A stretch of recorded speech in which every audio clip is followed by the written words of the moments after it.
Halo, assalamualaikum. Ya, hari ini saya ada pelatihan di Hotel Pomelotel di daerah Gatot Subroto. Ya, ya ini silakan ikutin pelatihan ini mungkin dari pagi sampai sore. Nah, ini situasi dari hotelnya, guys.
Sih lupa ini untuk modul hari ini ya. Oh iya, iya. Oke, oke, kasih.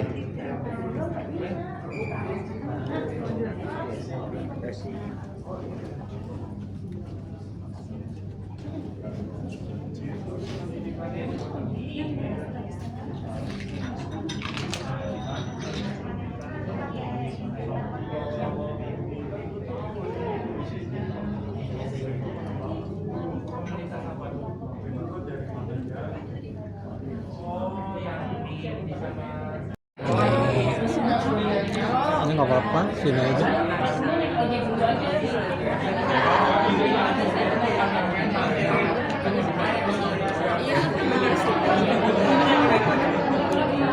Bantu buat stoknya.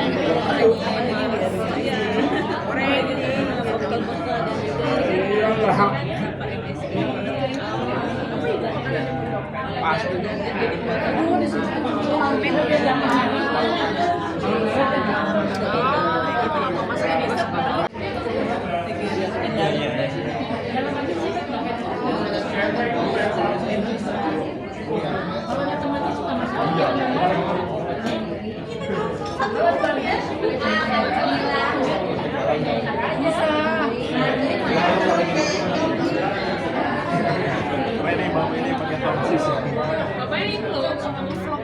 Begitu. Di YouTube ya. Ada. Selamat pagi dan selamat datang kami ucapkan kepada yang terhormat General Manager Corporate Communication dan Sustainability MPM Group, Ibu Natalia Lusnita. Selamat datang Ibu. Yang kami hormati Head of Business Strategy and Distribution MPM Insurance, Bapak Denis Salim Harwirya. Selamat pagi Pak. Kemudian yang kami hormati Bapak Ibu tamu undangan, teman-teman fasilitator dari MPM, dan teman-teman peserta sekalian. Pertama-tama mari kita panjatkan puji syukur kehadiran Tuhan Yang Maha Esa, karena pada pagi hari ini kita bisa berkumpul dan mengikuti kegiatan pada pagi hari ini.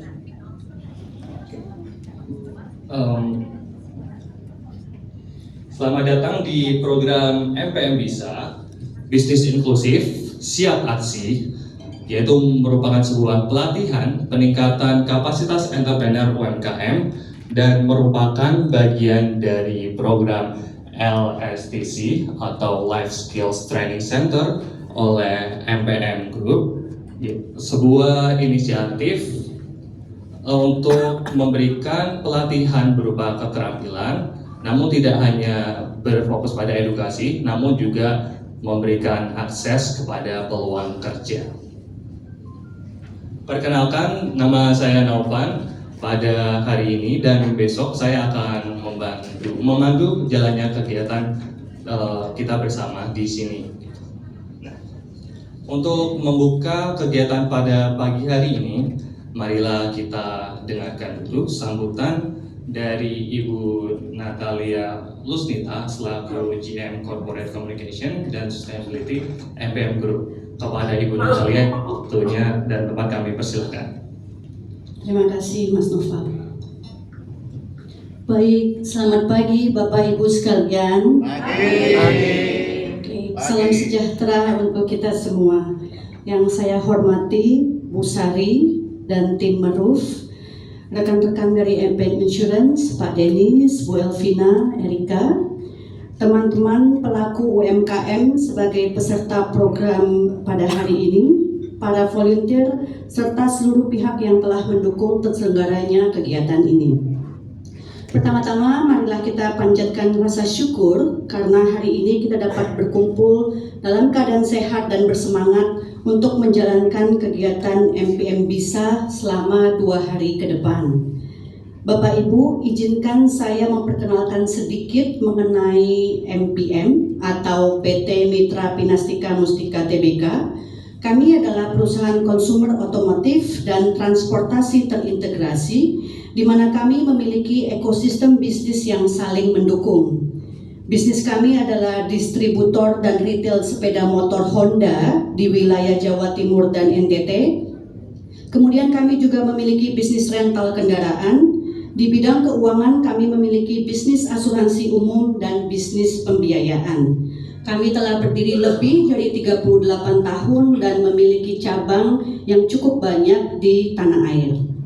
Kegiatan 2 hari ini adalah bagian dari program Life Skill Training Center, yaitu program tanggung jawab sosial perusahaan yang telah berjalan sejak 2015. Di mana kami memberikan pelatihan-pelatihan sesuai dengan keahlian perusahaan, baik dari pelatihan menjadi mekanik, pelatihan menjadi pengemudi profesional, pelatihan menjadi agen asuransi dengan memberikan pelatihan-pelatihan ilmu dasar asuransi, dan termasuk pelatihan-pelatihan terkait literasi keuangan seperti hari ini, yang kesemuanya diharapkan bisa menjadi tambahan ilmu dan keahlian untuk masyarakat sehingga mereka dapat menggunakan skill ini untuk meningkatkan taraf hidupnya.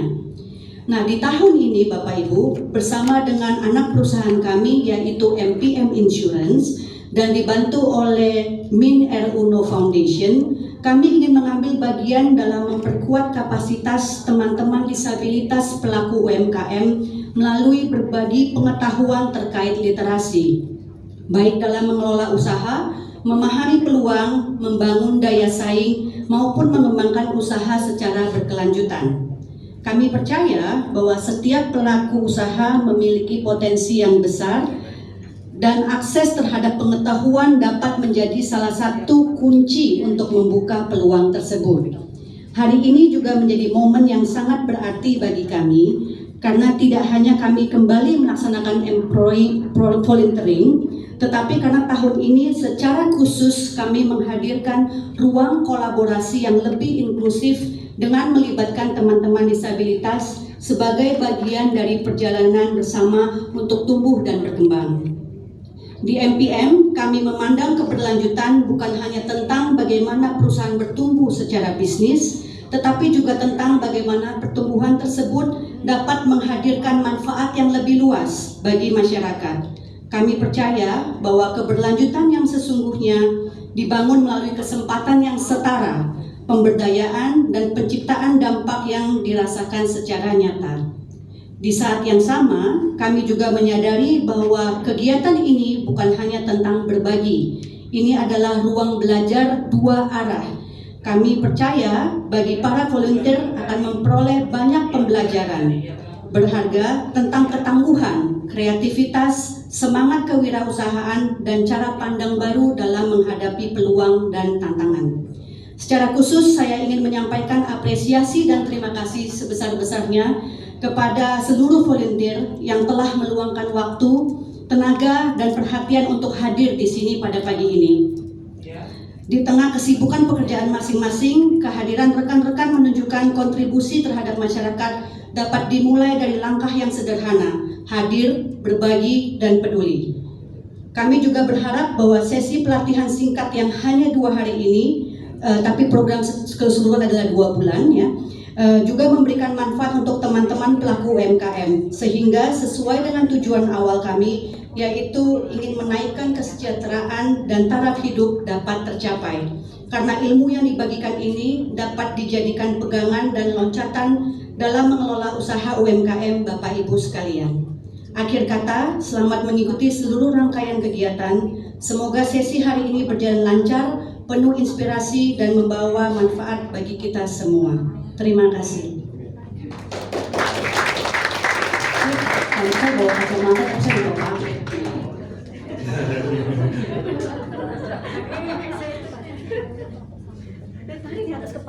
Oke, terima kasih atas sambutan dari Ibu Natali. Semoga acara ini bisa bermanfaat dan kita bisa melaksanakannya dengan sepenuh hati juga.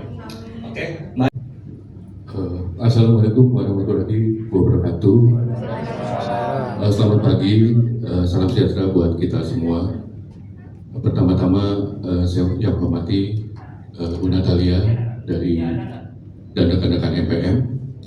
Yang saya hormati rekan-rekan dari Min Air Uno Foundation, serta Bapak Ibu semua, peserta MPM Bisa yang bisa hadir pada pagi ini dalam keadaan sehat. Literasi keuangan atau tadi yang sudah disampaikan oleh Bu Natali merupakan rangkaian dari kegiatan MPM Bisa, di mana literasi keuangan itu bukan hanya sekedar teori untuk menghasilkan uang, tetapi sebagai fondasi untuk membuat keputusan yang baik, memahami resiko, serta mencapai kesejahteraan kehidupan kita di masa depan. Dalam hal ini saya mewakili MPM Insurance, sebuah perusahaan asuransi umum yang ikut andil dalam memberikan perlindungan terhadap aset Bapak Ibu semua, baik dari bangunan, kendaraan, mobilitas, logistik, dan terhadap risiko yang akan terjadi di masa depan, karena risiko kita tidak ada yang tahu. Nah, asuransi MPM merupakan bagian dari ekosistem MPM Group, sebuah ekosistem perusahaan yang cukup besar di Indonesia. Kita memiliki jasa keuangan dan distribusi, tadi sudah dijelaskan oleh Ibu Natalia. Kita saat ini memiliki 15 jaringan network di seluruh Indonesia. Kita perusahaan asuransi yang cukup sehat dengan. Alhamdulillah. Terima kasih teman-teman. Perkenalkan, saya dengan Suryani Indasari atau saya biasa dipanggil Sari. Saya senang sekali melihat pagi-pagi teman-teman sudah semangat semua ingin mengikuti training hari ini yang didukung penuh dari MPM LSTC. Apa itu LSTC? Ada yang tahu nggak? Tadi Ibu Natalia sudah ngomong LSTC, Life Skills Training Center dari MPM Group ya. Oke teman-teman, saya tidak akan berlama-lama. Saya melihat, merasa, dan mendengar juga teman-teman sudah nggak sabar mau training hari ini. Benar nggak? Oke, ada yang mau sharing satu orang aja? Tujuannya apa atau harapannya apa hari ini? Ada yang mau sharing satu? Oke, silahkan Ibu. Silahkan sebutkan nama dulu ya Bu ya. Ya, selamat pagi, Assalamualaikum warahmatullahi wabarakatuh. Saya Maria Ramadhani dari Kabupaten Wonosobo, Jawa Tengah. Ya.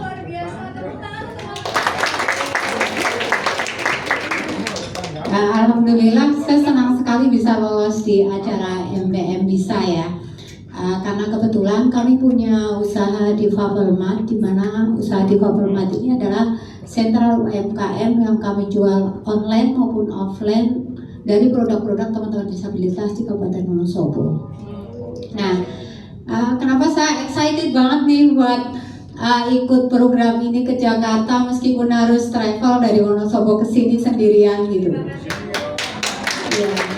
Nah, menaruh banyak harapan dari program ini, dari pelatihan ini, di mana nanti di Fabermat bisa manajemen keuangannya, kemudian dari usaha kami benar-benar maju dan bisa menjadi ladang ekonomi bagi teman-teman disabilitas di Kabupaten Wonosobo. Dan saya benar-benar berharap bisa mengikuti sampai benar-benar bisa. Itu aja. Terima kasih. Assalamualaikum warahmatullahi wabarakatuh.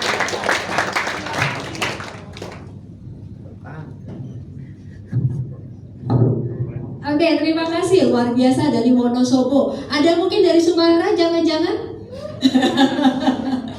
Oke teman-teman, saya ucapkan selamat berproses hari ini.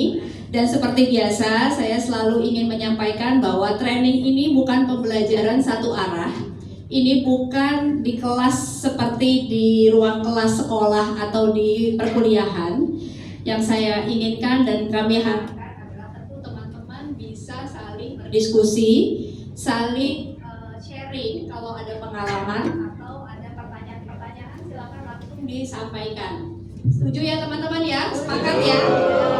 Supaya kita semua bisa saling belajar hari ini, saling mendapat ilmu. Juga satu lagi apa yang paling penting hari ini, mendapat network baru, mendapat jaringan baru, gitu ya. Oke, selamat belajar. Billahi taufiq wal hidayah. Wassalamualaikum warahmatullahi wabarakatuh.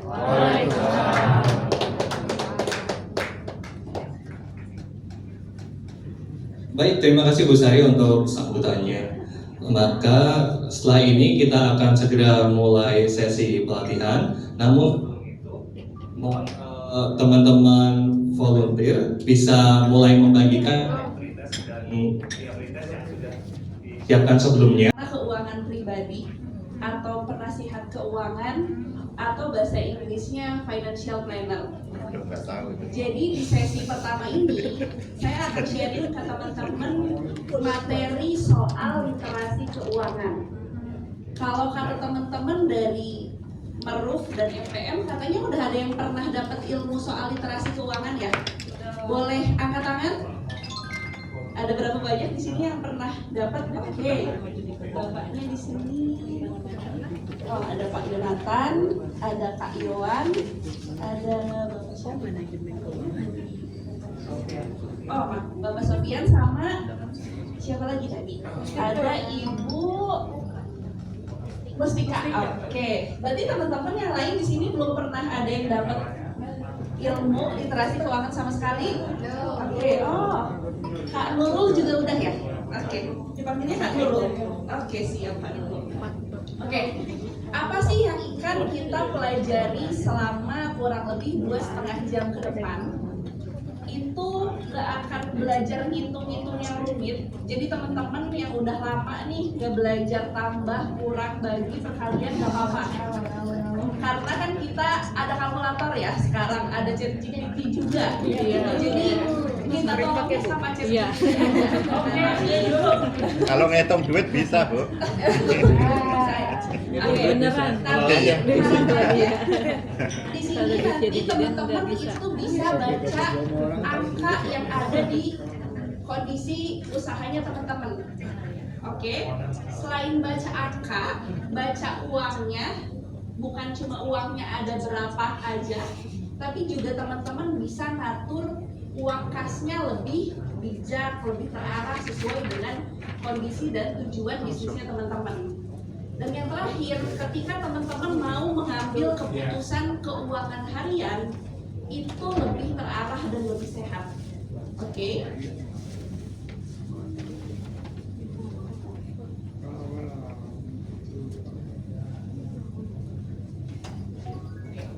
Oke, saya akan mulai sesi pertama ini dengan satu pertanyaan. Kalau di rekening usahanya teman-teman ada uang 3 juta rupiah. Oke, bayangin ada uang 3 juta rupiah di saldo rekening banknya teman-teman. Rekening usaha ya ini. Kira-kira uangnya itu bebas dipakai atau enggak? Oke. Ada yang mau bantu jawab kenapa nggak boleh dipakai? dipakai seenaknya. Oke, Bapak siapa ini? Pakai Bu. Pak Bahrudin. Darurat. Ya baik, perkenalkan nama saya Bahrudin. Saya disabilitas netra. Jadi kalau memang itu ada uang ya, uang masuk, apalagi dia di rekening usaha, itu harus kita benar-benar pertama kita cek benar-benar ini yang perlu kita gunakan itu untuk apa. Apalagi kalau seandainya kita dananya, misalnya mohon maaf, dana itu dana pinjaman ya misalkan. Nah kalau memang dana yang masuk dari pinjaman, tentunya kita sudah bisa memposkan berapa budgetnya, walaupun nilainya mungkin berapa persennya saya nggak bisa itu, tapi pasti sudah di pos-posin. Itu yang pertama. Yang kedua, jangan pernah bangga ketika ada uang masuk ke rekening, apalagi rekening usaha. Kita harus benar-benar tahu kalau memang bukan dari proses, bukan uang kita atau bukan pinjaman atau enggak, harusnya kita konfirmasi dulu. Kalau saya seperti itu. Oke. Terima kasih banyak Pak Bahrudin. Kayaknya di sini teman-temannya udah pada pintar semua ya. Jadi harusnya nanti bisa mengisi worksheet-nya dengan baik. Benar kata Pak Bahrudin.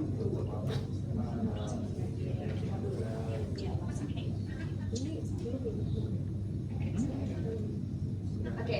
Jadi kalau misalnya teman-teman punya uang berapapun di rekening usahanya teman-teman yang kelihatannya nganggur, itu nggak bisa dipakai seenaknya. Kenapa? Karena teman-teman perlu bertanya dulu, kira-kira dengan uang nganggur ini ada kebutuhan usaha apa aja dalam seminggu atau sebulan ke depan.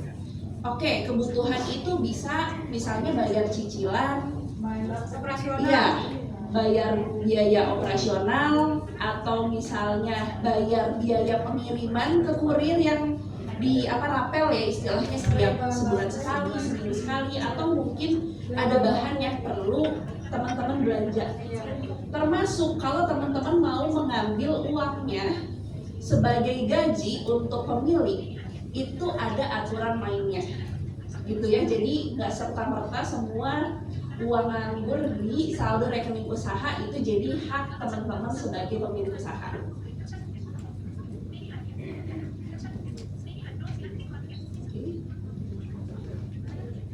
Ya, gitu. Jadi berapapun uang yang ada di saldo rekening usahanya teman-teman itu belum tentu aman atau boleh digunakan seenaknya.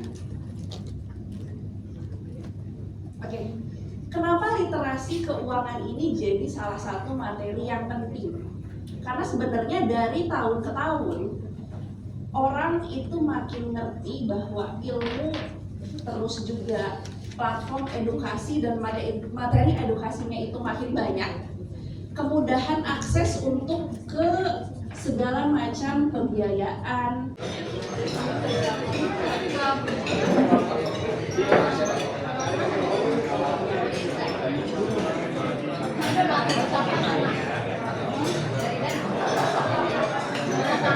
Makan siang.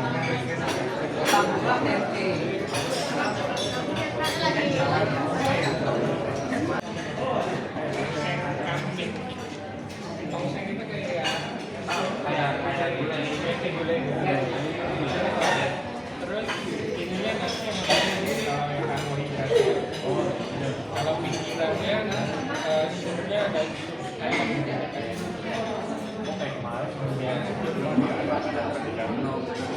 itu aja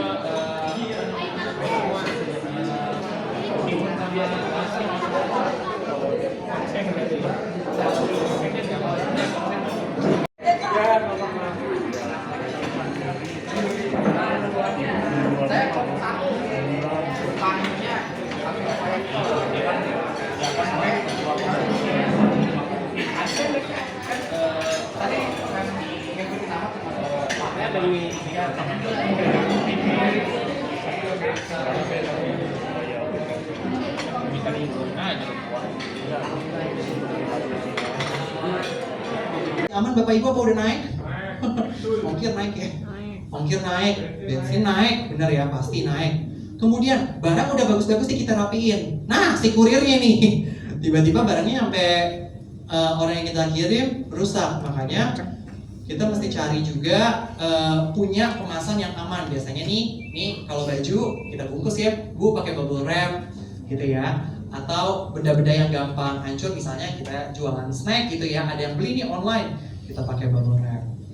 Nah, sama satu lagi di rumah tangga ya, misalnya tadi tuh ada keperluan orang rumah lagi sakit, harus dibawa ke puskesmas atau harus dibawa ke rumah sakit, ke klinik, akan butuh duit juga. Nah, saya mau tanya sekilas ya ke Bapak Ibu yang jual makanan minuman, boleh angkat tangan? Oke. Kira-kira yang paling mengganggu masalah apa? Masalah tetangga bayarnya telat? Oh, kagak. Harga naik? Iya, Oke, ada yang benar. naik. Oke, harganya nggak benar. Ongkir? Harga naik yang jualan. Ongkir nggak? Nggak ada yang Oke. beli, Pak. Cuman mau beli pas mau diskon. Masalahnya nggak ada yang beli. Mungkin nggak ada yang Oh iya, benar, karena hujan ya. Ya, apalagi kalau hujan ya, Bapak Ibu. Kalau lagi hujan juga berpengaruh juga. Oke, kemudian yang jual baju tadi ya, stoknya numpuk banyak, kagak gerak-gerak nih, gitu. Nah ini Bapak Ibu nanti hari ini kurang lebih bisa untuk cari masalah yang sering terjadi di bisnis saya apa sih hari-hari gitu kan ya. Nah supaya nanti kita nggak cuma cari nih masalahnya apa, tantangan bukan masalah gangguannya apa, tapi kita juga bisa untuk sebelum gangguan itu terjadi saya udah punya senjatanya gitu. Oke. Nah ini adalah tanda-tanda kalau misalnya udah mulai ini waspada nih ya. Yang pertama adalah utang Bapak Ibu nambah. Kalau yang punya ini ya, pendanaan atau mungkin punya pinjaman, utang nambah, tapi aset produktif tuh ibaratnya gini, utang nambah tapi kok barang-barang produksi saya, stok saya kok nggak nambah ya, gitu. Utang nambah tapi kok jadinya HP baru ya. Utang saya nambah tapi kok banyak kan jadi baju baru ya, bukan jadi tempatnya makin luas atau Bapak Ibu produknya lebih banyak. Nah itu jadi tanda-tanda nih Bapak Ibu. Kemudian yang kedua, penjualan Bapak Ibu naik tapi duitnya kagak ada, nyangkut semua, nyangkut di orang, nyangkut di saudara, nyangkut di tetangga. Itu juga jadi salah satu peringatan Bapak Ibu. Kemudian lagi contoh, nyatet stok nih, nyatet stok di kulkas. Di kulkas, misalnya Bapak Ibu yang jualan, yang tadi jualan snack ya, yang tadi Ibu jualan snack ya. Di rak saya, di catatan saya, ini keripik singkong masih ada 10 kantong. Pas saya di rak, kok cuma tinggal 7 ya? Pernah nggak Bapak Ibu? Ada selisih. Di kulkas ada 5, di buku saya catatannya ada 6 lah, kok kurang ya? Cuma kayak makan gitu kan. Bapak, nah ini terjadi biasanya Bapak Ibu yang punya warung kelontong. Tahu ya Bapak Ibu ada di sini buka warung kelontong di rumah atau jualan snack itu, ini biasanya ada nih. Ponakan lah tetangga ke rumah ambil, iya ambil. Nah kita catat. Sehingga tadi tuh pas ngecek, oh catatan saya ada 8, lah tinggal 3. Catatan saya 10, lah tinggal 5. Itu juga benar. Kemudian lagi yaitu adalah, nah ini kalau barang Bapak Ibu ada yang rusak, motor mogok, bannya bocor, nah tiba-tiba nih duitnya mana ya? Itu si empok siapa baru bayar besok. Nah ini mobil ini motor rusaknya sekarang. Itu juga. Kemudian ini sebenarnya Bapak Ibu ini bukan tanda ini hancur nih, aduh, wah bahaya, bukan. Tapi ini adalah tanda awal supaya Bapak Ibu lebih rapi. Oke. Nah ini caranya sederhana Bapak Ibu. Jadi resiko atau gangguan tadi, satu, sering kejadian enggak? Yang kedua, dampak ketika terjadi. Contoh, pelanggan bayar telat sering kejadian enggak? Oh, yang sebelah kanan saya ngomongnya sering, sebelah kiri, oh sering semua ya. Coba saya mau cek yang teman-teman ini ya, teman-teman yang ada agak di belakang saya gitu ya. Coba volunteer dibantu ya. Sering Bapak Ibu telat bayar? Sering. Nah, kalau sering, ini berarti kemungkinannya tinggi. Sering nih. Contoh lagi, misalnya kebanjiran. Sering nggak Bapak Ibu kebanjiran? Enggak. Sering. Iya. Gak harus rumah Bapak Ibu yang kebanjiran. Akses ke pasar banjir. Banjir.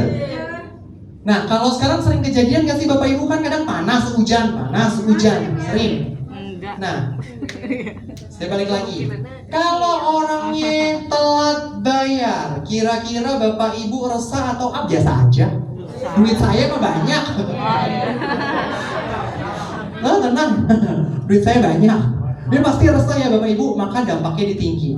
Kalau tadi sering banjir gitu ya, rumahnya sering banjir nih, gitu. Ya, banjir duit kita mau Pak. Kalau banjir duit kita happy, ya. Kita mau tiap hari banjir duit. Tapi kalau banjirnya air, nah dampaknya ke Bapak Ibu misalnya contoh, kulkas di rumah aman nggak Bapak Ibu? Nggak banjir.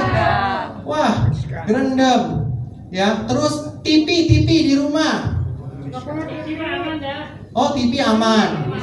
Motor kerendam Bapak Ibu, deg-degan nggak gitu? Iya. Motor kerendam, nah itu juga dampaknya tinggi. Nah, maka dari itu kita nanti akan petain Bapak Ibu terkait dengan seberapa penting sih atau seberapa menakutkan sih ini gangguan atau ini resiko. Kalau saya tempat usaha saya tidak kebanjiran, tapi rumah karyawan saya. Oh iya, nah Bapak, betul, salah satu resiko juga Bapak Ibu. Tempat saya nggak banjir, karyawan saya banjir, ya dia kagak masuk dong ke tempat saya. Nah, ya kan? Saya dong yang gantiin kerjaan dia. Kan begitu ya? Benar Pak, benar, itu juga jadi resiko. Bagus, keren Bapak, terima kasih. Ada lagi Bapak Ibu yang mau ceritain resikonya? Iya, Ibu. Silakan Ibu yang pakai kerudung warna hitam dengan baju kotak-kotak. Kalau saya, kalau musim banjir itu, musim hujan, emang rumah saya nggak masuk ke utara. Kalau dulu sempat masuk, tapi di jalan utamanya itu yang depan gang itu masih ada. Ya, jadi akses itu masih suka kebanjiran juga. Benar. Ya, kalau aksesnya kebanjiran, orang-orang yang mau beli ke kita jadi susah ya. Oke. Nah, Bapak Ibu nanti kita akan sama-sama belajar metakan. Intinya adalah kalau dia sering terjadi, terus ke bisnis Bapak Ibu, wah ini bahaya nih kalau ini kejadian terus, itu berarti yang harus Bapak Ibu selesaikan terlebih dahulu. Gitu. Nah, jadi ini untuk teman, jadi kalau tadi dia tinggi gitu ya, sering kejadian, kita harus segera fokus nih di sini. Tapi Bapak Ibu kalau misalnya katakanlah contoh ya, oh pulsa saya habis, ya mengganggu nggak? Mengganggu, cuman kan ini tinggal isi ya kan Bapak Ibu, pulsa saya habis ya kan. Nah betul. Terus kemudian lagi misalnya adalah contoh resiko-resiko yang ringan gitu ya, kalau ya pulsa saya habis ya pulsa mana bikin wifi tetangga itu nggak bisa. Oke, kemudian gini, menghadapi risiko, kita semua pasti senang kalau ada pesanan besar, betul ya Bapak Ibu? Pasti semua senang. Pertanyaan, nah sekarang kita bisa lakukan, kita hindari risiko. Contoh, misalnya ini kita tahu nih, wah ini kayaknya kalau saya tiba-tiba dapat pesanan 10.000 tapi 3 hari mesti jadi, ya kitanya pesanannya jadi, sampai capeknya yang jadi, ya capeknya kan Bapak Ibu yang jadi. Nah mungkin kita ambil pesanan sesuai dengan kapasitas yang kita bisa, gitu Bapak Ibu ya. Kemudian yang kedua, nah ini yang penting tadi Bapak Ibu, kendaraan motor. Kita nggak tahu kalau misalnya tiba-tiba gini, contoh amit-amit ya Bapak Ibu, kagak ada orang mau jahat sama kita, tapi amit-amit bisa ada orang jahat tiba-tiba motornya hilang. Kan sekarang lagi musim ya, curanmor, begal, gitu kan ya. Nah kalau asuransi, kalau kendaraan Bapak Ibu hilang, misalnya gitu, aduh amit-amit ada pencurian gitu ya, atau harus kehilangan, nah kita bisa asuransikan. Nah MPM itu punya unit bisnis asuransi Bapak Bapak Ibu bisa mengasuransikan kendaraan Bapak Ibu. Nggak cuma kendaraan, contoh tadi rumah banjir. Rumah banjir tiba-tiba misalnya akibat rumah banjir kulkas konslet. Ya, kulkas konslet gitu. Atau misalnya katakanlah banjir terus tiba-tiba stok di rumah, stok barang tiba-tiba jadi rusak semua, nggak bisa dipakai. Nah itu juga bisa diasuransikan juga. Ada MPM punya anak usaha namanya MPM Insurance. Di sini ada Pak Riki itu pakai baju abu-abu, pakai kacamata, benar ya Pak? Bisa. Jadi Bapak Ibu asuransi itu bukan cuma untuk yang gede-gede aja. Nah kita yang kecil-kecil ini ya Bapak Ibu yang kecil-kecil yang gampang rawan banjir, gampang rawan pencurian, apalagi zaman sekarang penting juga untuk kita punya ini asuransi juga. Kemudian, nah kita juga bisa kurangin resiko atau kurangin gangguan tadi. Kalau ada pesanan gede, kita harus minta DP ya. Ya jangan cuma iya percaya ini mah tetangga baik saya. Saya mau percaya ini mah saudara saya, nggak akan lah dia kabur. Ya kan, nggak akan ada telat bayar. Oke. DP Bapak Ibu, kalau misalnya Bapak Ibu jualan, Bapak kalau boleh tahu jualannya apa Pak? Bisnisnya? Bisnis kopi. Kalau bisnis kopi, biasanya saya akan kasih DP itu adalah senilai biaya pokok.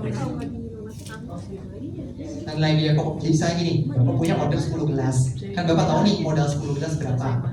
Ya minimal segitu. Yang margin enggak. Saya biasanya segitu. Saya biasanya akan minta DP itu karena jualan makanan ya Pak. Kalau jualan makanan atau minuman biasanya saya minta senilai harga produksi atau yang sering saya lakuin saya biasanya minta DP 30-50%. Karena kalau kita cuma minta DP 10%, sisanya kita mesti nombok dulu nih, gitu. Tapi kalau kita minta 30-50%, mungkin kita nombok, tapi kagak banyak, gitu loh. Dan biasanya selain DP, nah ini tergantung Bapak Ibu ya, tergantung bisnis Bapak Ibu. Biasanya kalau saya jualan kue, saya akan minta paling lambat hari H barang datang itu mesti lunas. Atau H-1 kue mau saya antar mesti lunas. Jadi tidak ada ceritanya, mentang-mentang ini kan saudara, ini kan pesanan besar saya pertama. Udah minta DP, barang udah kita antar, ya udah seminggu lagi ya saya bayar. Itu mengganggu kita punya duit. Bisa jadi nanti uang keperluan keluarga itu kita pakai.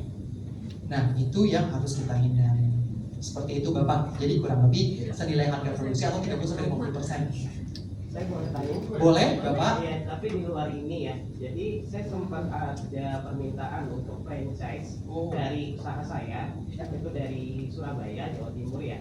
Nah tapi di sini saya berpikir usaha saya ini rentan gitu ya. Karena kan memang saya jasa pendidikan.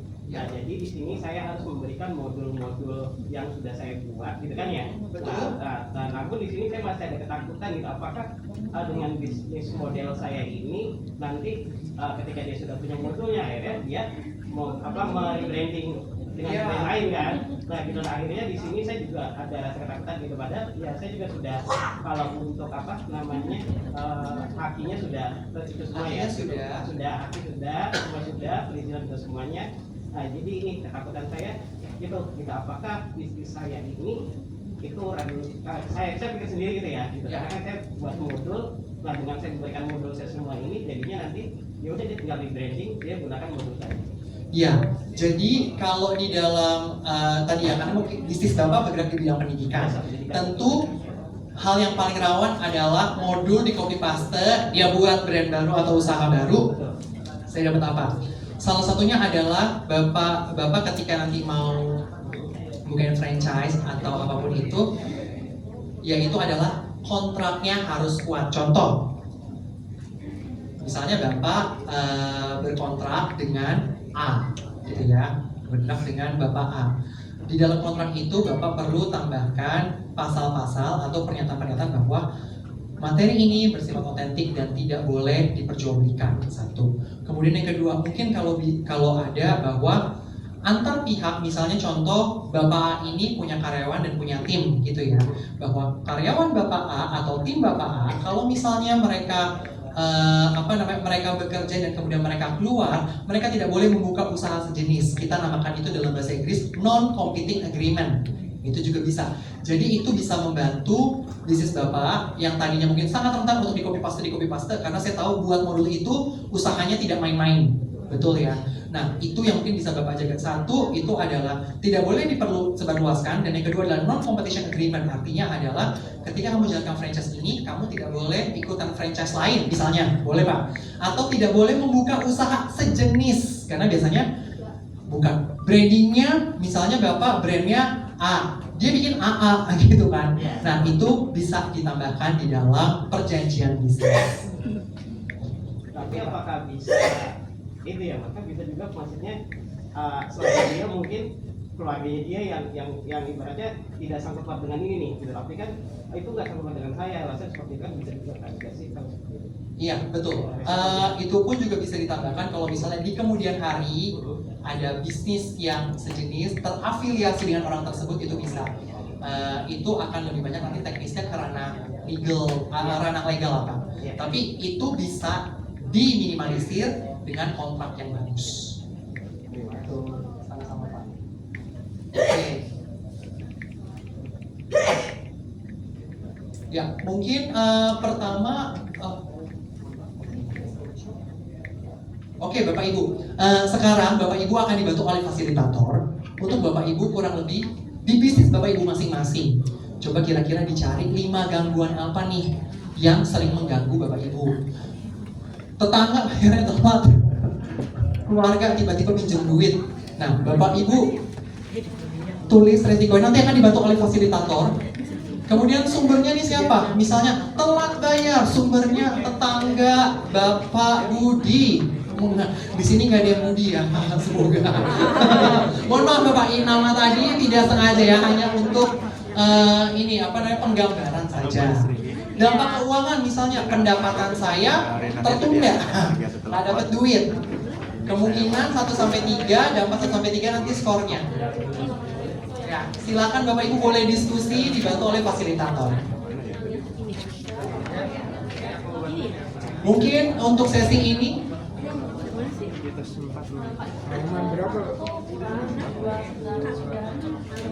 kita cari kelima. Oke, Bapak Ibu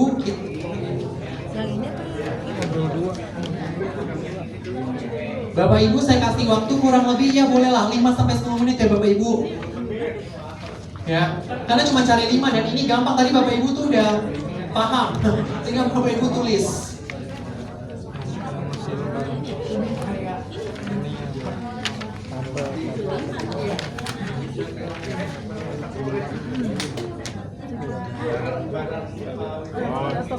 Halaman 72. Modul 2. Modul 2. Modul 2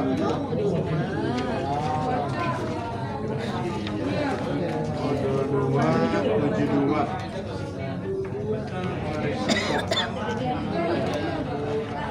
Oke. Nah, ini tentang resiko, Bu.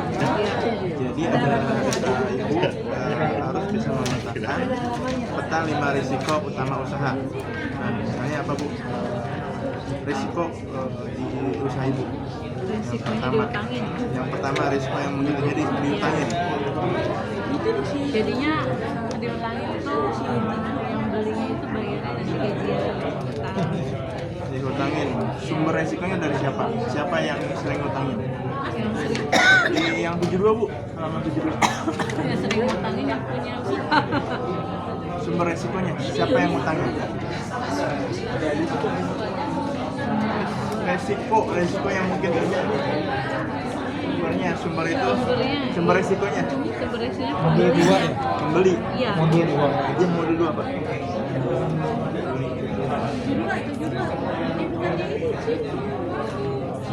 Modul 2. Dampak keuangan. Dampak keuangannya jadinya aku uangnya nggak muter. Apa sih modalnya nggak muter? Nggak muter ya? Iya. Jadi nggak bisa muter, harus bisa belanja. Ya, jadi ketunda. Ganggu ke modal ya? Iya. Nggak usah kerja lagi kita merasa gimana ya kan ya Bapak Ibu, karena kan tentu kita berbisnis juga kita mau membantu orang lain, kita juga mau bantu kehidupan orang lain. Tapi di satu sisi kalau nggak laku-laku tapi kita tetap harus bayar gaji karyawan, kita mikir juga apakah bisnis saya akan tutup. Maka dari itu yang terpenting juga adalah dana cadangan. Dan dana cadangan ini nggak hanya untuk usaha kayak tadi, misalnya bisnisnya lagi sepi banget kayak COVID. Tapi bisa jadi juga untuk keluarga. Contoh, misalnya gini Bapak Ibu, situasi COVID. Pengeluaran belanja keluarga tetap jalan. Maka dari itu, dana cadangan ini nanti akan dipakai. Ketika misalnya penghasilan saya stop, saya punya tabungan berapa lama nih buat saya hidup. Itu dana cadangan. Kemudian yang ketiga, kalau sudah punya dana cadangan, proteksi dasar. Kesehatan, proteksi aset, asuransi, proteksi kecelakaan, pengiriman. Kemudian berikutnya adalah utang yang terkendali. Jadi kalau Bapak Ibu punya cicilan, pastikan pendapatannya, uangnya memadai dan tidak menghabiskan modal kerja. Jangan sampai uang yang dipegang ini habis buat beli bahan, pikiran dicicil dan kolektor, ngumpet. Kita nggak mau Bapak Ibu. Ya. Nah, sama yang kelima adalah kelangsungan. Jadi supplier cadangan tadi ya, Bapak Ibu, kalau supplier satu tutup, punya supplier lain. Supplier yang ini mahal, ada yang lebih murah, gitu. Dan juga SOP nih, SOP ya. SOP itu misalnya contoh Bapak Ibu yang punya bisnis makanan, cara masaknya benar gimana? Cara masaknya, cara nyimpennya, kemudian lagi yaitu adalah nganternya. Misalnya gini, punya karyawan untuk nganternya ke 5 titik. Nah, kita kan mau nganter ke 5 titik ini, dia dari sini ke sini, ke sini, ke sini. Jangan dari sini muter dulu, muter lagi, bensinnya habis. Nah, ini salah satunya tahapan perlindungan keuangan untuk kita sebagai UMKM. Yang penting Bapak Ibu, bukan saya mau langsung ke yang nomor 5. Saya harus punya SOP. Gak harus yang langsung besar atau langsung mahal. Misalnya saya mau asuransiin rumah saya mau langsung asuransiin motor saya semua. Saya pokoknya harus asuransiin semuanya. Gak harus, tapi mulai dari yang kecil-kecil, yang rawan-rawan. Misalnya contoh, arus kasnya yang rapi Bapak Ibu. Kalau misalnya masih kayaknya sih di pikiran saya ya, kemarin kayaknya duitnya ada deh, pas dicari kok hikmahnya aja ya gitu. Nah ini juga, tapi kita sesuaikan dengan kemampuan kita gitu ya. Jadi misalnya tadi ada yang cerita sama saya nih punya, kalau sekarang saya nggak bisa cabai naik, saya nggak bisa nih kunci harga sama orang di pasar. Pokoknya berapapun harga cabainya saya beli segini, nggak bisa. Tapi bisa ya tawar menawar kan di pasar ya kan. Berapa sekilo, sekian ribu, nggak segini, enggak. Udah nih saya pindah ya ke toko sebelah ya, pindah ya.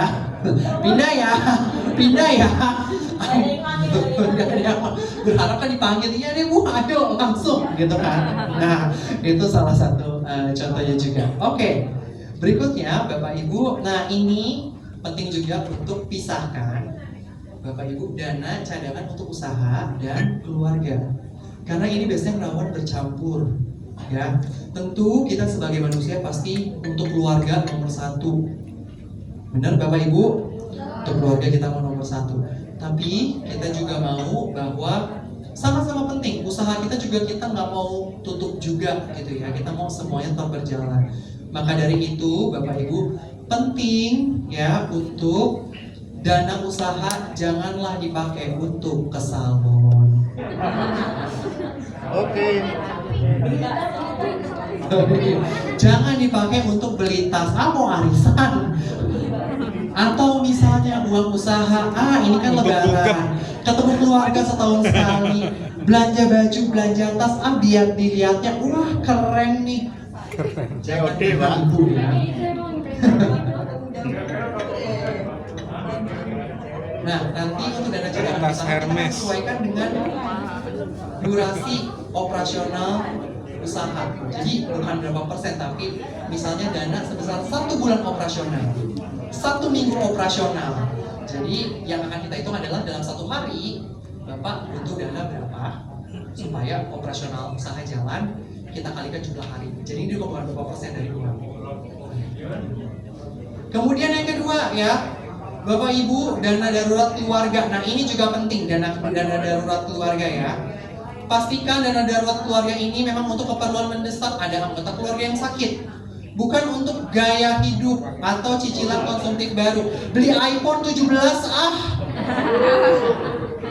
Mantap. gitu ya, beli iPhone 17 ini kayaknya bagus deh, gitu kan. Atau misalnya sekarang lagi ngetren apa sih Bapak Ibu?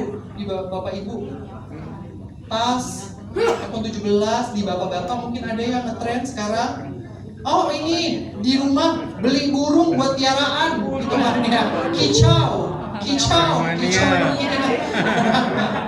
Nah ini juga penting ya. Atau nih misalnya ini biasanya kalau nggak ibu-ibu, anak-anak. Oh iya bapak-bapak, biasanya nih juga.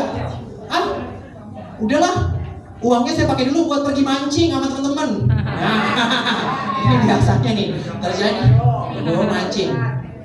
Kalau biasanya tuh ibu-ibu atau bapak-bapak yang punya anak itu biasanya gini. Kalau misalnya lagi flash sale, udah beli banyakan, mumpung harganya murah.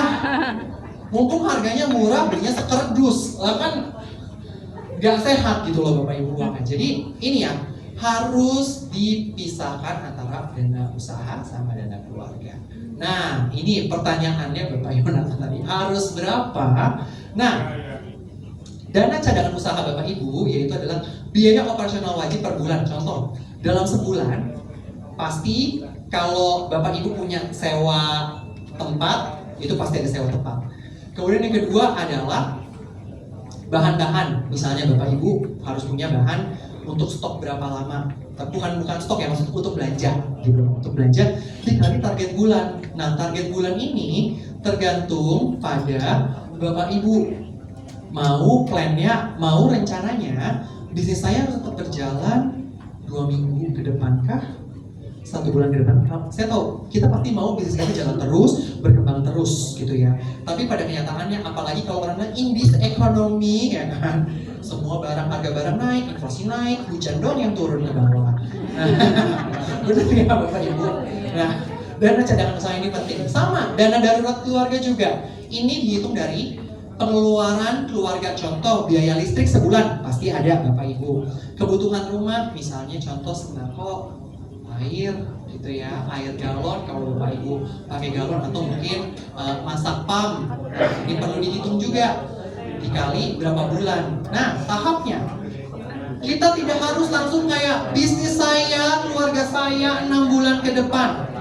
Tidak harus dari situ. Kita mulai dari yang kecil ya. Kita mulai dari yang kecil. Mode bertahan dari usaha, kita punya dana cadangan 2 minggu, dana darurat 1 bulan gitu ya. Fokusnya adalah tempat simpannya. Kalau kita mau lebih tenang, 1 bulan operasional. Tapi tentu ini semua tidak bisa kejadian bim salabim. Semua ada prosesnya ya Bapak Ibu. Tapi kurang lebih bukan langsung besar, tapi mulai dipisahkan. Contohnya gimana? Misalnya gini, Bapak Ibu kan pasti punya keuntungan ya. Kalau bisnis Bapak Ibu dalam keadaan normal, rame atau ada pelanggan, pasti kan ada keuntungan. Nah, biasanya nih keuntungan ini biasanya ini awal-awal mulai bisnis gitu. Kalau dulu saya awal-awal bisnis dapat untung dikit, cek ada baju apa yang baru. Nah, jangan diulang kesalahan saya ya.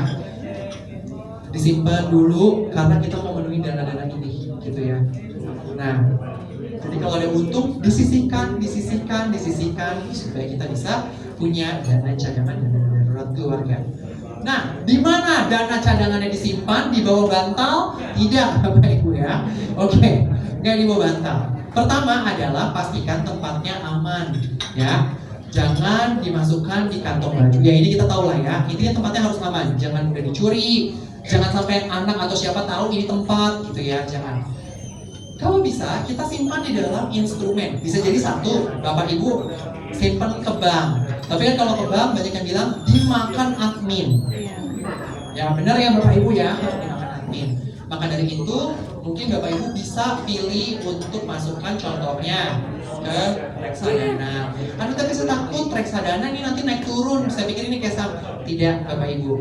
Sebenarnya semakin kita lebih konservatif produk reksadana, ada juga yang dia resikonya sangat rendah sehingga cenderung lebih stabil. Jadi pastikan dia liquid dan terpisah, ini yang penting ya. Dana cadangan ini harus terpisah. Oke. Nah, kemudian kasih nama jelas, catat penggunaan, ini penting Bapak Ibu supaya kita tahu polanya apa. Apakah polanya kepake ketika keluarga sakit? Polanya kepake ketika ada pelanggan bayarnya telat gitu. Kemudian hindari instrumen beresiko tinggi. Nah, ini banyak yang banyak yang biasanya taruh di saham nih bisa naik, taruh di kripto nih, taruh di sini gitu ya.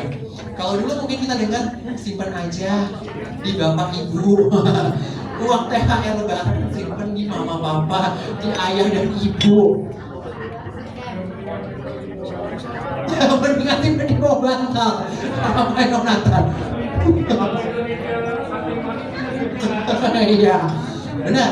Nah, hindarin ya Bapak Ibu. Jadi biasanya kalau untuk dana-dana yang seperti kita simpennya di reksadana, gitu ya. Kenapa reksadana? Karena dia lebih liquid, lebih cepat cair.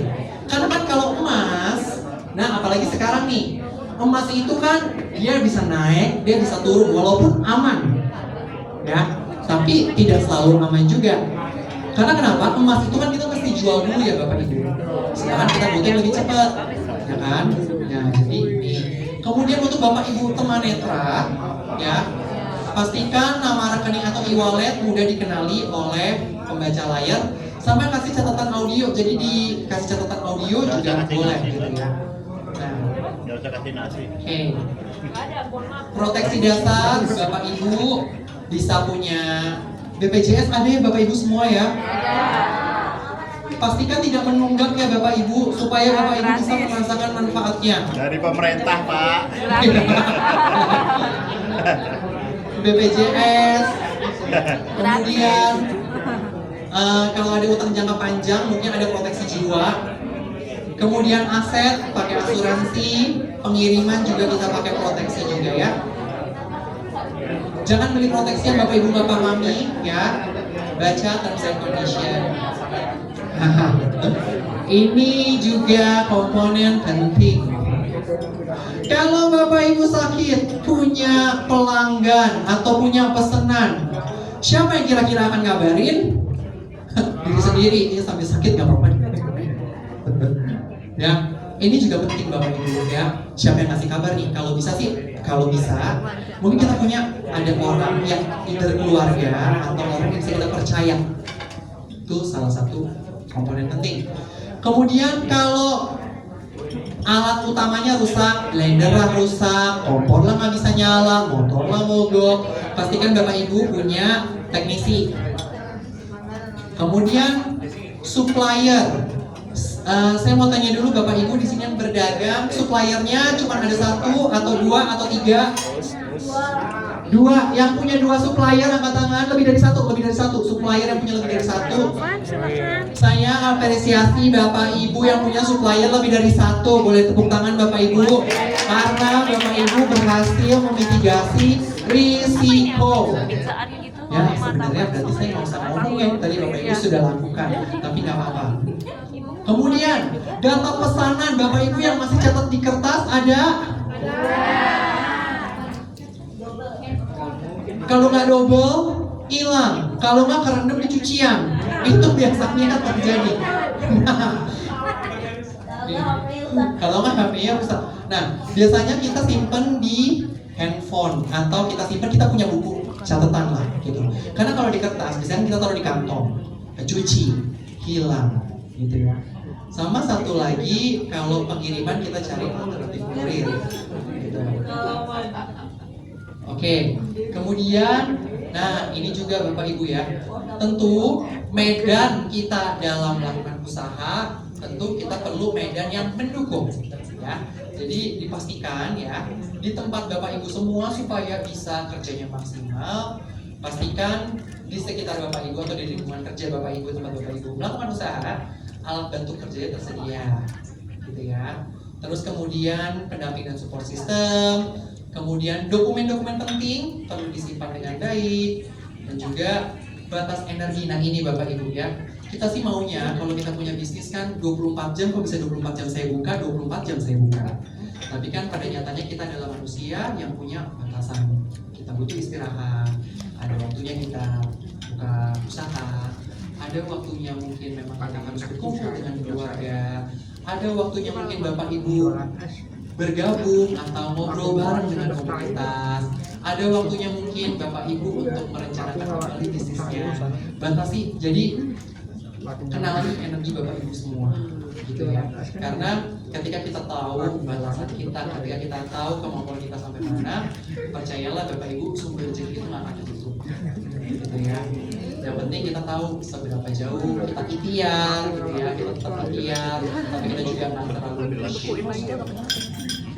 Oke, kemudian menentukan prioritas perlindungan. Contoh, kalau dia bisa membuat usaha, contoh ini, apa yang bisa membuat usaha Bapak Ibu berhenti? Misalnya adalah kalau misalnya, kalau COVID sih kemarin ya saya sementara libur dulu. Nah, ini mungkin perlu dimasukkan proteksi. Atau misalnya gini, pernah nggak sih Bapak Ibu yang punya tim atau Bapak Ibu yang punya karyawan sering salah bikin pesanan? Aduh, bukan ya? Nah, kalau sering salah ini biasanya kita bisa pakai SOP gitu. Kemudian budget. Nah, kita bisa pertimbangkan juga asuransi untuk proteksi dan juga produk perlindungan. Nah, ini juga saya mau tanya, Bapak Ibu kan ini kan pasti operasionalnya harian, ya kan? Gak ada dong Bapak Ibu buka usahanya kapan, seminggu sekali, saya buka hari Minggu aja. Enggak ya, pasti setiap hari. Di pasar kaget Saya gitu. yakin Bapak Ibu buka tiap hari. Saya bukanya, apa sih mau bukanya sebulan sekali? Kan enggak ya? Gitu. Nah, Bapak Ibu, saya mau tanya, Bapak Ibu catat uang keluar masuk harian ya? Dicatat harian, gitu. Dan pastikan dicatat. Biasanya yang sering terjadi adalah udah selisih 1.000 perak nggak apa-apa. Biasa selisih 500 perak. Nah, jadi kalau mulai kecil nanti selisih 5.000, selisih 10.000. Entar baru berasa ketika selisihnya udah mulai angka yang besar. 500.000 selisih. Selisih 50.000. Kok makin lama makin gede? Nah, biasakan kita untuk selalu mencatat uang masuk, uang keluar. Biasanya yang kecil-kecil nih, contoh ke minimarket. Biasanya kan kalau kita ke minimarket, Bu, kembaliannya nggak ada nih. Kalau nggak dikasih permen, ya udah boleh didonasi seikhlasnya. Iya, benar Bu. Atau kalau misalnya nih, kalau yang enak kan kalau misalnya di catatan saya ada 500.000, uang benerannya ada 505.000. Kalau lebih kan kita senang ya Bapak Ibu. Ya kalau bisa lebih terus deh. Tapi kalau kurang nih, nah ini biasanya tuh belanja di warung yang kembaliannya nggak ada nih. Entar balik lagi ya. Nah itu kita mesti pantau gitu loh. Karena yang kecil-kecil seperti itu nanti mulai dari selisih 100 perak udah nggak apa-apa, 500 nggak apa-apa. Entar naik nih 1.000 nggak apa-apa, 2.000, 5.000. Nah masalahnya kalau itu kita biarkan terus-menerus nanti akan ngaruh nih 50.000. Ya udah deh, udah rezeki, maksudnya udah nasibnya begitu. Padahal enggak, karena teledor. Oke. Nah, mingguan itu juga sama, dicek posisi kas atau posisi uangnya berapa. Catatan sama isi dompet, catatan sama uang benerannya harus sama. Kemudian stok. Nah, tadi ini sama, tadi saya sudah bagikan. Stok di buku sama stok di rak, stok di buku sama stok di kulkas sama. Jangan sampai stok di buku lebih besar daripada stok benerannya. Itu yang kita nggak mau Bapak Ibu. Kemudian secara bulanan, biasanya risiko itu sering berganti. Mungkin kalau musim hujan, risikonya mungkin adalah sering hujan, toko sepi, gitu ya. Tapi mungkin kalau sekarang risikonya adalah semua harga barang naik. Jadi kita harus terus melakukan pembaruan. Kemudian ini juga supplier kita mesti cek gitu ya. Suppliernya ini masih bagus nggak harganya? Supplier ini atau tiba-tiba ada toko baru nih. Nah biasanya kalau ada toko baru, saya sering pendekatan. Toko baru kan berharap dapat pelanggan baru juga dong. kita nego nggak nih harga. Nah itu juga bisa jadi salah satunya. Nah sebenarnya manajemen risiko ini atau manajemen tantangan bisnis ini, oh saya lakukan sekali cukup ya. Tapi kita harus pantau setiap hari. Karena gini, ini tuh sama kayak pinjam dulu dong 5.000, pinjam dulu dong 5.000. Setiap hari pinjam 5.000 kan kita bingung juga ya Bapak Ibu ya. Nah kita jangan tunggu risiko itu besar, tapi kita benar 30 hari pinjam 5.000, 10.000 ya kan.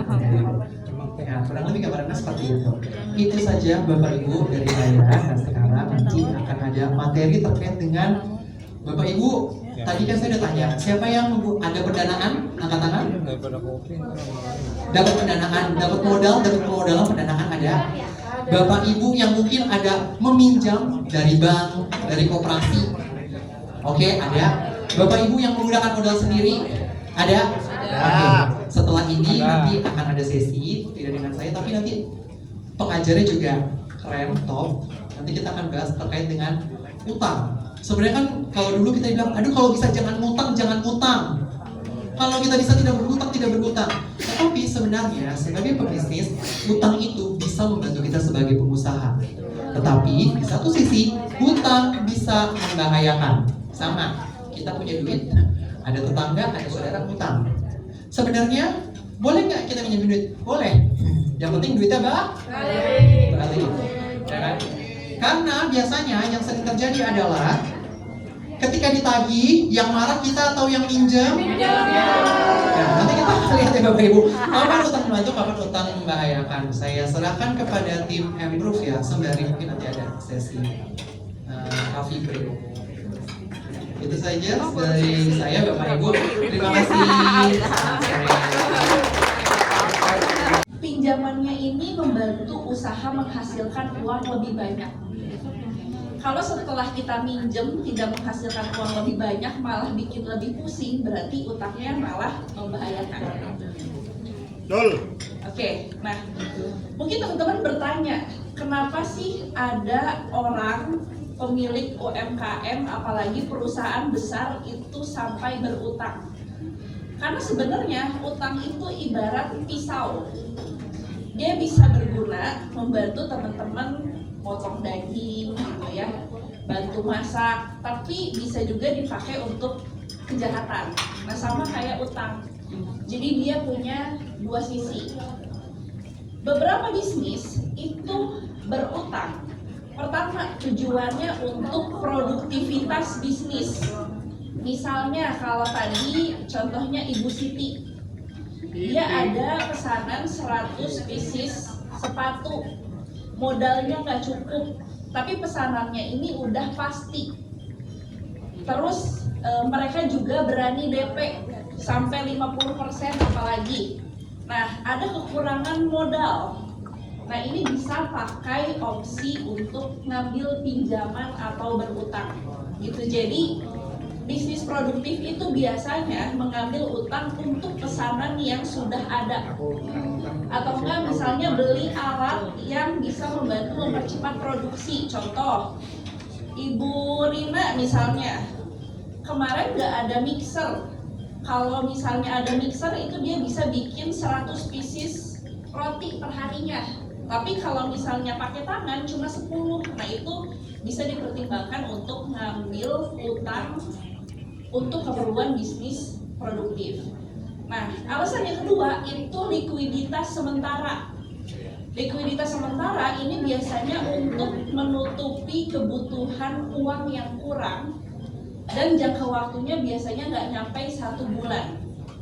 Misalnya Bu Rina dapat pesanan snack box, tapi perusahaan yang pesan ini bayarnya sebulan setelahnya gitu, dan dia udah DP 50%. Nah itu boleh misalnya ambil utang karena jangka waktunya pendek dan pesanannya pasti.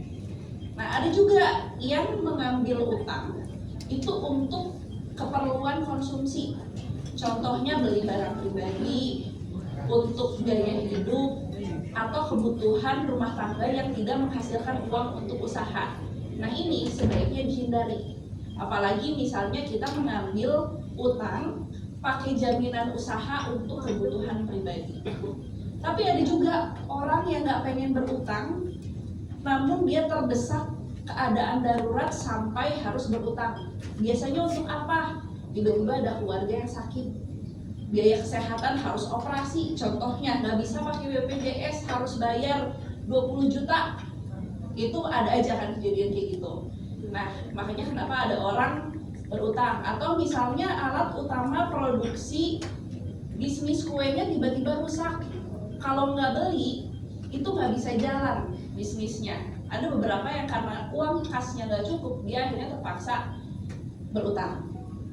Jadi kalau kita mau mengambil utang, kita tanya lagi, apakah pinjaman yang nantinya kita ambil itu berhubungan dengan uang yang akan masuk atau enggak. Jadi lebih ke arah kepastian proyeksi uang masuknya seperti apa. Nah, ini cara menilai mana utang yang sehat, mana utang yang berbahaya. Pembedanya apa? Itu pertama dari sisi tujuannya. Utang yang sehat itu tujuannya jelas buat apa dan sifatnya produktif. Contoh misal Ibu Rina tadi udah jelas, dia mau memenuhi pesanan 10.000 box misalnya, dan jelas-jelas kan memang untuk kebutuhan bisnis. Yang jadi bahaya itu kalau tujuannya lebih sifat emosional. Gara-gara lihat ini kayaknya mesin kopinya lagi diskon, padahal sebenarnya dengan mesin yang ada aja target penjualannya belum tercapai.